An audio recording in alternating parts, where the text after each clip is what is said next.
नमस्कार विद्यार्थी मित्रांनो, 1 जून 2025 रोजी कंबाईन पूर्वचा जो पेपर झाला त्यामध्ये विचारलेला हा संख्याकूट प्रश्नावरचा हा प्रश्न प्रकार आहे. प्रश्न सोपा होता विद्यार्थी मित्रांनो.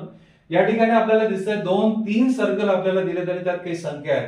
तर थोडासा पहिला आपण जर अंदाज या ठिकाणी लावला की या मधल्या वर्तुळातल्या ज्या संख्या आहेत म्हणजे 17 अधिक 18 अधिक 15 अधिक 20 यांची जर मी बेरीज केली बघा तर यांची बेरीज 70 होते आणि ती 70 बेरीज मध्ये लिहिलेली आहे.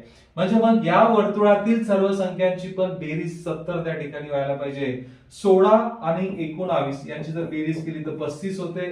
35 मध्ये जर 13 जर तुम्ही मिळवले तर 48 होतात.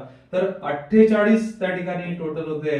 48 मध्ये जर 22 जर मी मिळवले तर माझे टोटल 70 होणार आहे. म्हणून या प्रश्नाचं उत्तर पर्याय क्रमांक 4 आहे. जास्तीत जास्त सराव जर तुम्ही अशा प्रश्नांचे करत राहिले तर नक्की तुम्हाला यामध्ये कमी वेळामध्ये अचूक उत्तर मिळू शकते. विद्यार्थी मित्रांनो, या प्रश्नपत्रिकेमध्ये तुम्ही जर बघितले वर्ग घन आणि अक्षरांशी संबंधित 5 प्रश्न विचारले गेले होते. जे मी नेहमी सांगत असतो विद्यार्थ्यांना, हे 5 प्रश्न जरी तुम्ही सॉल्व्ह केले तर प्रचंड आत्मविश्वास तुम्हाला या ठिकाणी मिळू शकतो आणि तुम्ही त्या स्पर्धेमध्ये पुढे राहू शकता. या पेपरमध्ये 20 प्रश्न तुम्हाला गणित आणि बुद्धिमत्तेमध्ये विचारले गेले होते. त्याचं पूर्ण अनालिसिसचा व्हिडिओ मी तयार केलेला आहे. त्यासाठी चॅनलला लाईक करा, सबस्क्राईब करा आणि जास्तीत जास्त विद्यार्थ्यांपर्यंत शेअर करा. Thank you very much.